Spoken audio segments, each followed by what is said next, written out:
Hi, I'm David Debato, and this is the No Delusion Zone. My very special guest today is Ben Hodges. Ben is a retired U.S. Army Lieutenant General who served in many senior level staff positions while in the U.S. Army, including Commander, U.S. Army, Europe. Since his retirement, he has served as a speaker and guest at many conferences and panels all over the world. He can also be seen virtually every day on podcasts discussing the war in Ukraine, U.S. Russia relations, U.S. national security, NATO, the situation in the Middle East, and many other related military topics. It gives me great pleasure to welcome back to the No Delusion Zone Ben Hodges. Ben, welcome back. Dave, I can't believe you let me come back again. Thank you very much. Yeah, you bet. No, it's always a pleasure. Always a pleasure. And actually, I'm going to start with something that we just talked about off air because I've got a lot of ground to cover in a short period of time. And it has to do with an op-ed that appeared yesterday, I believe, just a day or so ago in the New York Times by the retired former commander of U.S. Central Command, CENTCOM, in Tampa, General Kenneth McKenzie. And I'm going to put it up on the screen for my viewers. And the title of the op-ed was called Forget the Signal Chat. The strike on the Houthis was a necessary blow. And it begins, it's unfortunate that the recent uproar over the use of the Signal messaging app by senior leadership in the Trump administration has obscured the importance of the event they were discussing, a strike against the Houthis on March 15th. And it's a shame that discussing such trivial little details such as OPSEC or mission readiness and giving away the locations, times, and weapons being used by American forces is the focus of the American libs and the Democrats. That last sentence is mine. That was not in the op-ed.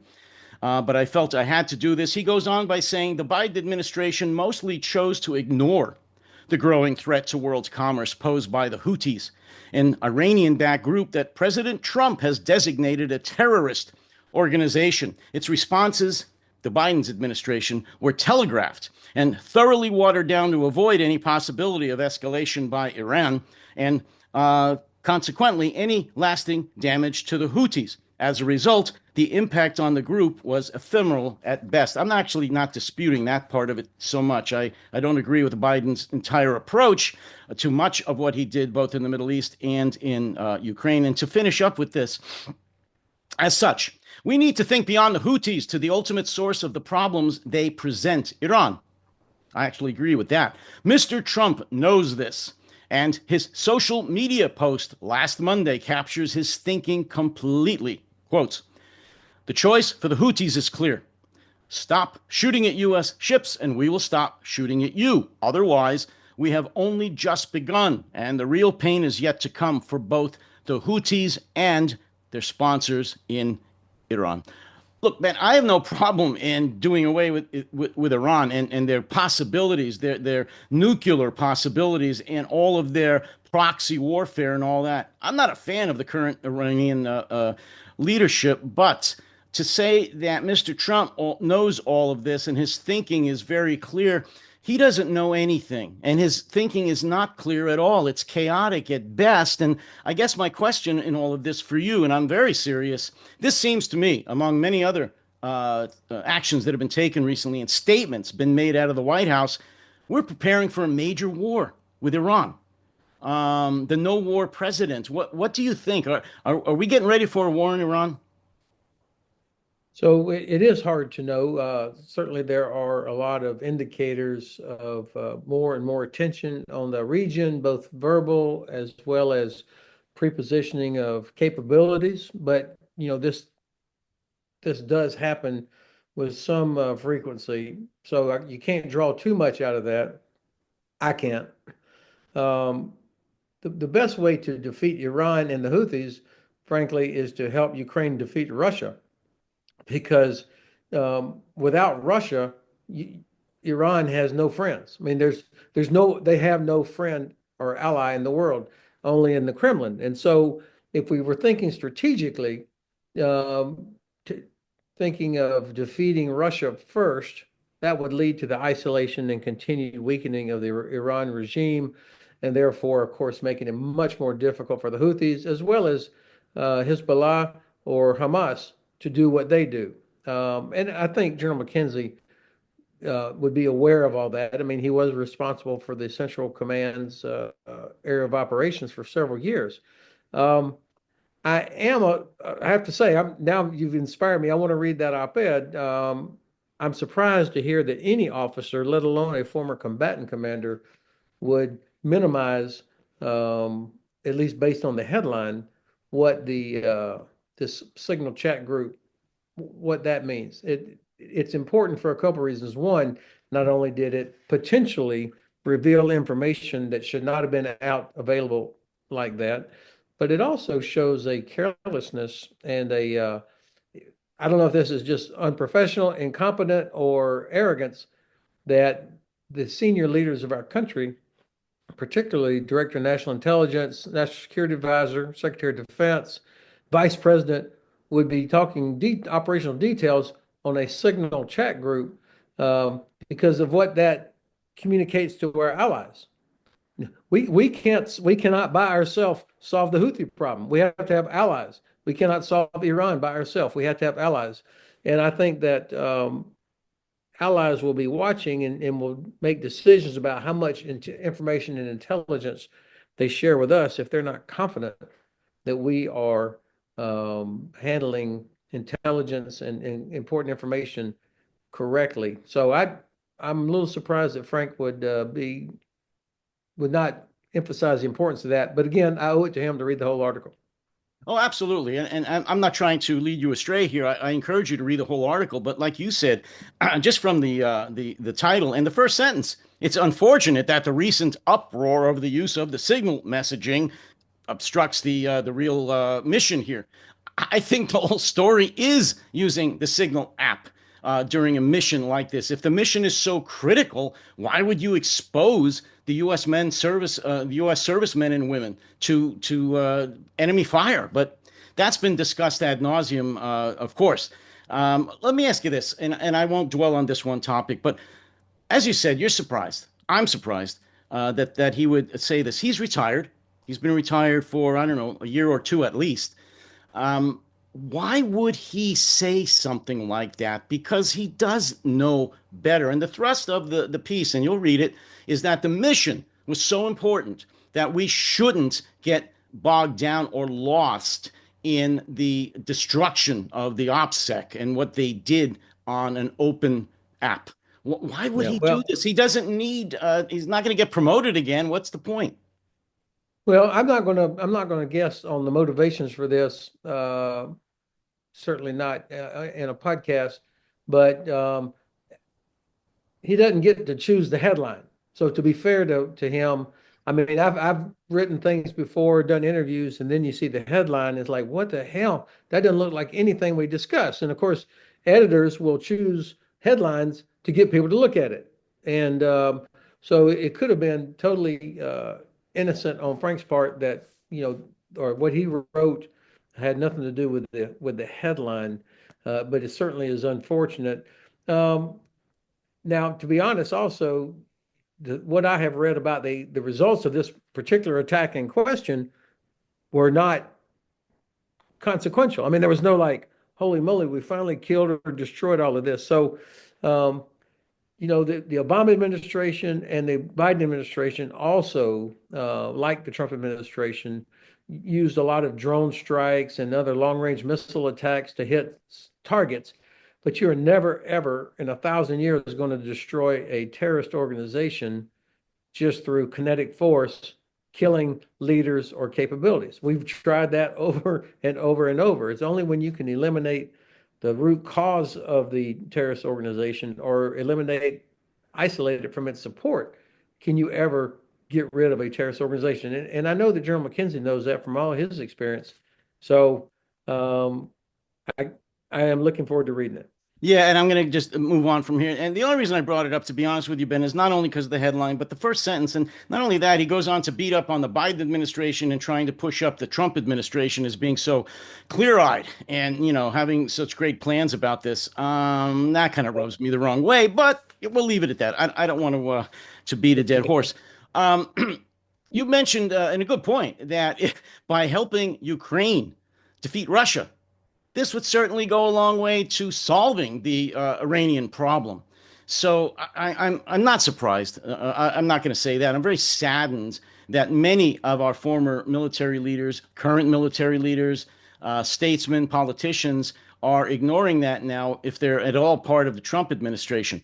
And just just concentrating on, I guess, looking at China now and pulling out of Europe and leaving Ukraine to defend itself and concentrating on Iran. To me, that's very Let me short-sighted. let me take one more crack at this. The duty of of any administration and its military planners, as well as the rest of the government, is to clearly identify the strategic objective that you want to accomplish, and then you develop the policies and strategies that would help you get there. And of course, you're never going to have enough resources to do everything, so you have to prioritize in order to get the best strategic effect.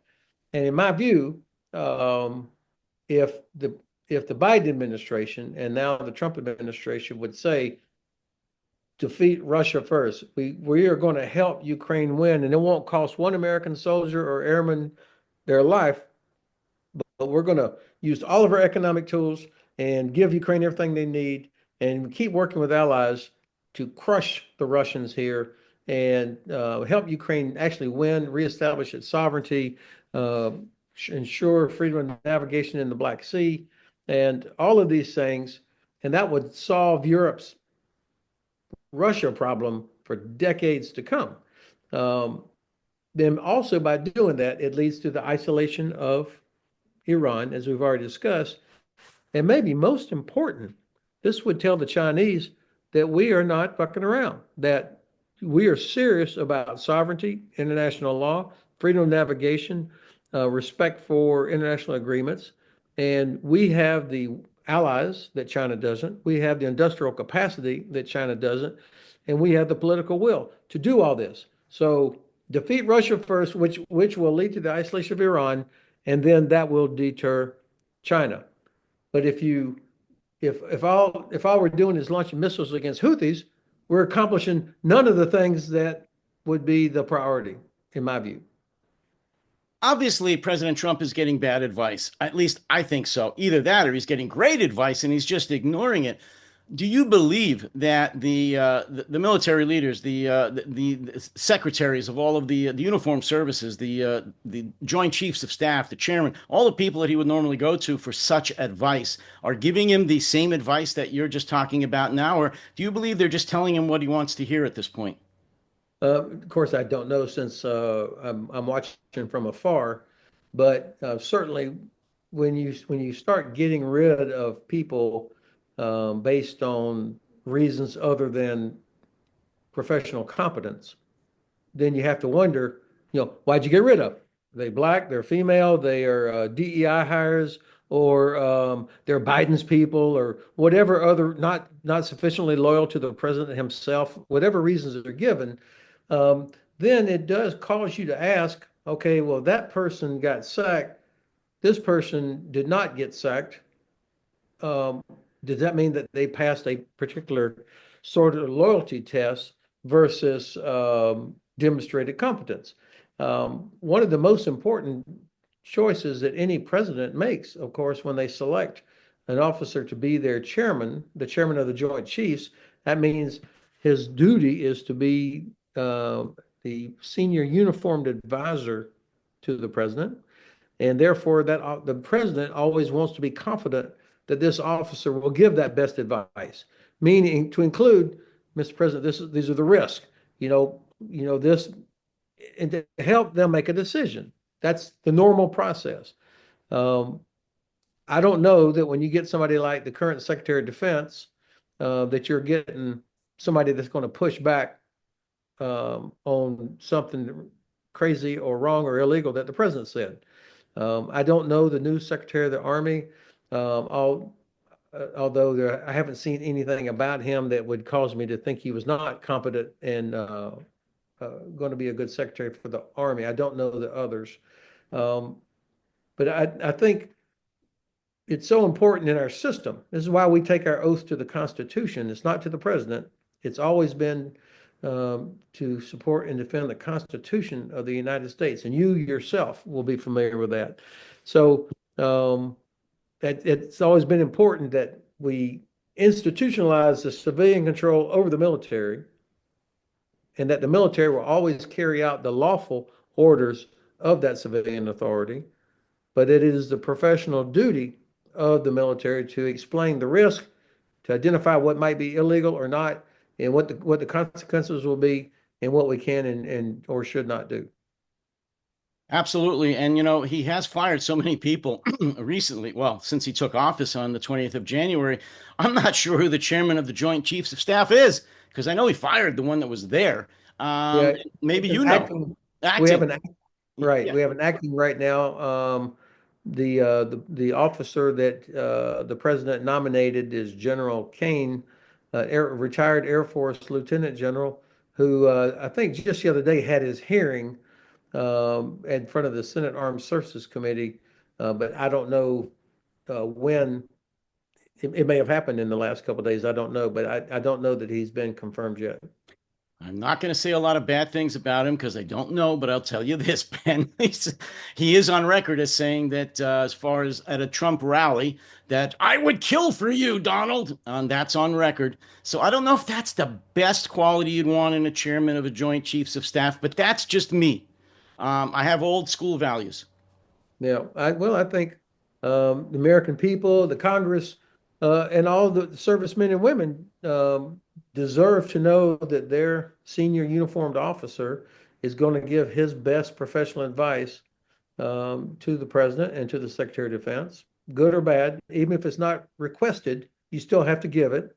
And also to reinforce this notion of the loyalty to the Constitution. That's the reason that every time we do a reenlistment or a promotion ceremony or anything, we would always have everybody affirm their oath to support and defend the Constitution, because that's the foundation on which we do everything. And I hope that the new chairman, whenever he's confirmed, and other senior leaders will be able to do that. But I do worry that I've seen so many people getting sacked and they're referred to as being disloyal to the president. I've never heard anybody in the last 3 months that was relieved of their duties where the secretary or whoever said this person was incompetent or they violated all these laws or they did all these things wrong. They were just relieved. And so that does nothing to build confidence and cohesion in the force. When people around you just start disappearing, and almost every one of them is either a female or a minority, or somehow they were perceived as being too close to the previous administration, and then they disappear. I don't see how that advances America's interest.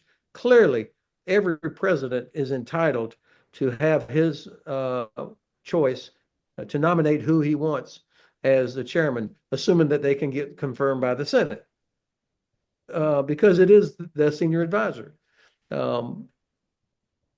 It's just the way this whole thing has been done. It makes you wonder about the credibility of the whole process, and frankly, it also gives the incoming chairman, whenever he starts, it already undermines his credibility a little bit because Yeah, of but that perception. don't you think that loyalty to the Constitution is a quaint and kind of an old-fashioned attitude that we don't need anymore? I'm kidding. What do you think about the fact that Laura Laumer was essentially the one who picked the National Security Council folks that just got the axe after she presented the names to President Trump a few days ago? So, of course, we don't know the whole story here. The fact that somebody like that, the campaign kept her away from the president in the last weeks of the campaign because she was becoming such a distraction. And she's a 9/11 denier, and yet she still has this access to the president somehow. And then, by her own tweets, basically takes credit for getting General Hout and Miss Noble and others relieved for not being, in her view, sufficiently loyal to the president. Now, this is the kind of thing that happens in some movie or Saturday Night Live skit, not what you would expect in the United States. But of course, look, I don't know what all she said to him or who else might have had input on this. And again, I'm trying to be as open-minded about this as possible. The president always has the prerogative to take advice and listen to as many different things as possible. Almost every president does that. So the fact that she got in there and was able to say her piece, whatever, is in and of itself not illegal. It's just she seems to have outsized influence, and I mean, I've seen or heard nothing about the Secretary of Defense or the National Security Advisor saying we got to get rid of General Hout. He's not competent. In fact, his entire record is the opposite of being an incredibly professional officer. Um, but Ms. Loomer's comments reflect that she has no clue of how these things work. Who nominates? It wasn't like Mark Milley said, "I want General Hout to be the guy." That's not how it works. I mean, that's a cartoonish. Um, what was that movie?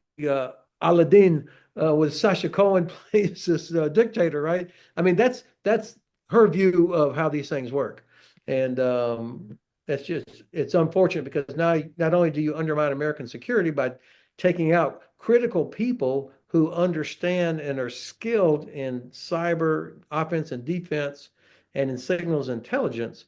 So you got to get a new person in there that supposedly will pass whatever loyalty tests there are, which is creepy and wrong. If it's anything beyond the Constitution, um, but it also will cause our allies to wonder who, what's going on here. They are going to be very reluctant. What we do in the intelligence world and in signals intelligence and in cyber, it's not a U.S. vacuum. We are working closely with allies. And if when they start losing confidence in us and how we handle information and intelligence, it is going to damage our ability to protect ourselves. Well, that was my next question. So that was a great lead up into it. Firing him, who was a four-star Air Force general, if I remember correctly, Right.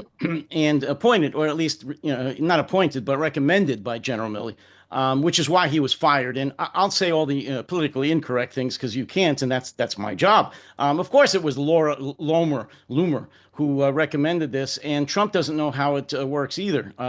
He has a cartoonish way of looking at it, but very soon after that, I believe that afternoon before she almost left the office, those folks were terminated. But my follow up to this is exactly what is this going to do? I'm afraid every day when these things happen, but I'm even more afraid after those firings happens because it critically, I believe, is injuring or hurting our cyber capabilities, both offensive and defensive.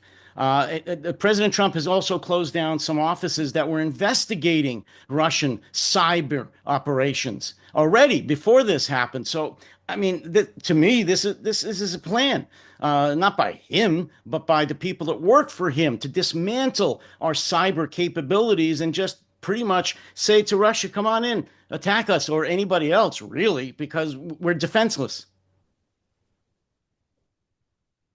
You know, I'm having a hard time understanding a lot of these decisions. I just heard yesterday about another admiral, a vice admiral, who was the U.S. military representative to NATO, a female admiral, exceptionally talented officer, and she found out on Friday that she was being let go.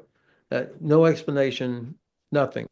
And so you start wondering, well, why do you get rid of so many people without what we call relief for cause? I mean, if you break the law, you disobey orders continuously, or you're incompetent in the Navy, if you run your ship aground, you're not going to be around much longer. Stuff like that.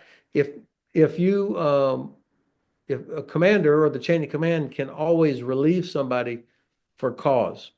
And then there is sort of a catch-all lost confidence. And that's usually a umbrella term for maybe three or four other things that might have uh, gone wrong.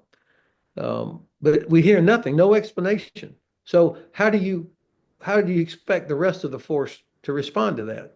I mean, if you see, wow, the commander just got sacked for embezzling government funds or conducting unsafe training exercises that resulted in soldiers getting killed or injured, or failed to maintain all this expensive equipment so the unit was not combat ready, he or she was fired for that. That's a powerful signal to the rest of the force. You have to meet a standard.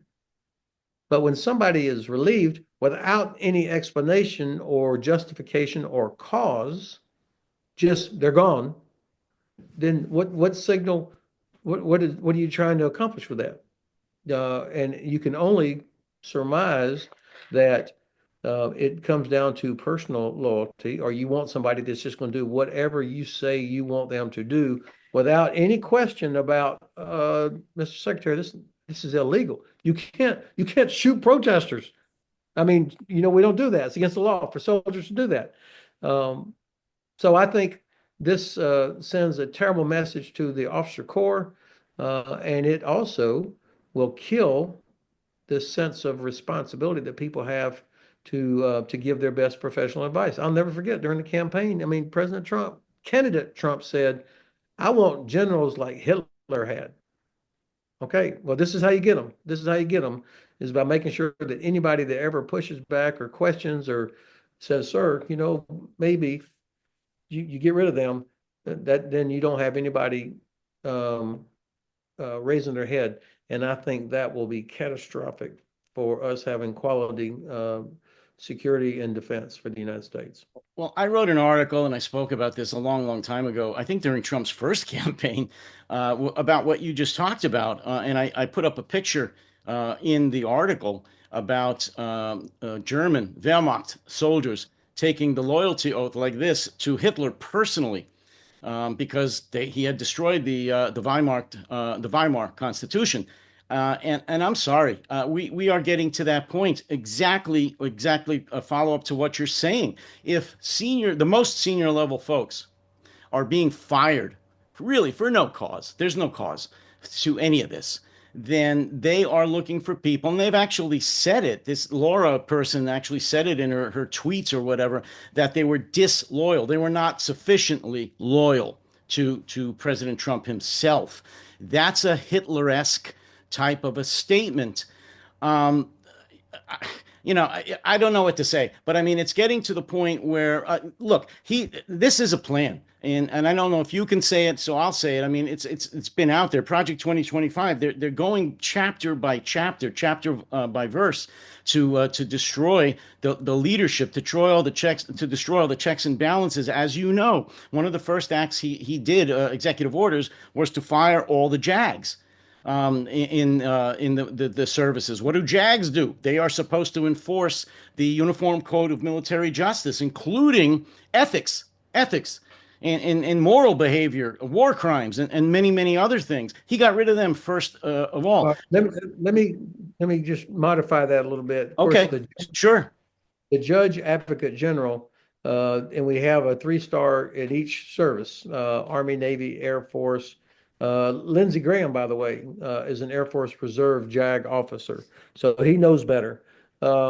Senator Lindsey Graham. Now, these Army lawyers or military lawyers at every level, from the very top, we call the one in the Army TJAG, the Judge Advocate General, all the way down to the brigade level. You've got JAG officers, legal officers that advise commanders at every level. They do prosecutions, but they also give advice, to include targeting. When you're targeting a terrorist organization or an enemy force, you have legal look at it to make sure, is this in compliance with all the various laws in effect. But they are advisors. That's the key. They don't enforce anything, and this is very important. It's the commanders that are responsible for enforcing the law, the regulation, and they do that, of course, through a variety of means, the chain of command, where people are held responsible. And any commander that's worth his or her salt listens to their lawyer on all the different things you do, or at least you make sure they're incorporated and integrated into the planning, so that they can help you accomplish your mission in a way that's consistent with U.S. law. by removing the judge advocates general of each of the services, they beheaded, or what's the better word, removed the experienced legal review authorities with the experience that could look down and say, oh, this is not appropriate to use military force in these situations, whether it's involving protesters, our borders, or whatever. Um, and so then it takes a while to, okay, well, who moves up to be the next? And did that person have to pass a loyalty test that's different from the support and defend the Constitution? So these kind of things, just like getting rid of the inspectors general from almost all the departments, same thing. When you start getting rid of the people and the agencies who are responsible for checking and ensuring compliance or advising directors and commanders, I think this sends a signal. Unless it was proven that they were all incompetent or corrupt, that's a different story. Well, then we've never had competent JAGs ever, or IGs. I guess every single one of them was a blithering idiot, and the people that hired them should be fired at this point. Look, that's nonsense, of course, but I know what you're saying. But that's not all there was, Ben. As you know, he has dismantled other government, non-military agencies who are responsible for investigating fraud and abuse. Although, that's supposedly what they're doing is investigating and doing away with fraud and abuse. But let me just follow up on this very quickly. I don't want to lose this train of thought with the debacle, the disgrace that happened during that signal conversation, and the vulnerability that it showed, and the exposure it gave to our servicemen and women. It was announced almost immediately afterwards by the Attorney General, Pam Bondi, there would not be an investigation because, as the old saying goes, nothing to see here. They didn't expose any mission plans or any confidential. There was no classified information discussed. She said, echoing all the talking points of MAGA. So she was not going to conduct an investigation through the Attorney General's office. They have since, very recently, said that the DOD, acting Inspector General, was going to conduct an investigation. He himself is a Trump appointee. So I don't have a whole lot of faith that that's going to go very deep. But to follow your point, Ben, what? Just think of the signal that's going to send. The SecDef, the Secretary of Defense, committed these egregious acts of violating OPSEC, and yet he and everyone on that call, all the most senior people in the government, are not going to be even investigated, much less face any disciplinary action. What kind of a signal is that sending? Unbelievable. Well, I've always thought that the first principle of leadership was accepting responsibility. Accept responsibility for whatever your command, if there's ever a mistake made or whatever, otherwise you can't fix it. And so I hope at some point, some level, people will accept responsibility for what happened here. I think that I put myself in the shoes of a young officer or a sergeant that sees all this happening, and you think, and you lose faith in the system, you lose faith in the chain of command, you lose faith in what you took an oath to support and defend, because you see that obviously people at that level are not being held responsible for mishandling of information the way that they would have been if it was, you know, Captain Debato or Sergeant Debato. And I think this has long-term damage to the overall readiness of the force. And the Secretary of Defense has talked a lot in the last few weeks about we're raising the standards. Where it's got to be more than just doing push-ups. I mean, it's about competence and readiness and doing those things that are the correct things to make sure that our forces are prepared to do their job. And we have to do it in the context of working with allies because we don't have enough to do it by ourselves. And so I think the long-term impact here is going to be not only on the young women and men in our forces, as they decide, do they want to keep doing this? Is this a values-based institution to which they want to continue to belong? But also our allies will begin to question, are they willing to trust us and depend on us? You know, folks that have not served in the military, I'll just speak for the American military, of course, they don't realize how many hours, maybe hundreds of hours over the course of a military career, you attend classes on this, on OPSEC, and also on morals and the rules the laws of land warfare, for example, if you're in the Army or the Marine Corps, and your responsibility as a soldier, as a non-commissioned officer, as a commissioned officer. This is drilled into you from your first day of training or OCS or ROTC or whatever you went through over and over again for many, many years. It's just part of the military culture. And to see the most senior level people flaunting this, and as you said, not taking responsibility many weeks after the fact, and the fact that the government is not going to investigate them. I'm going to end it there. I don't expect you to come up with another follow up, but I just can't even fathom how veterans think about this, currently serving military think about this, and young people, as you said, contemplating a career in the U.S. military after seeing what the most senior level people did and the risks they're putting service members through by violating the most sacred laws and rules that we have in the U.S. military. So again, I don't expect you to come back from that. I just had to get it off my chest because I can't believe it. Every day we discuss this. One last question, and then I know you've got to go. Uh, where are we at with Ukraine? All the conflicting nonsense that comes down the pike now, mostly in the Western press anyway, is that Ukraine is losing. Why don't they just give up?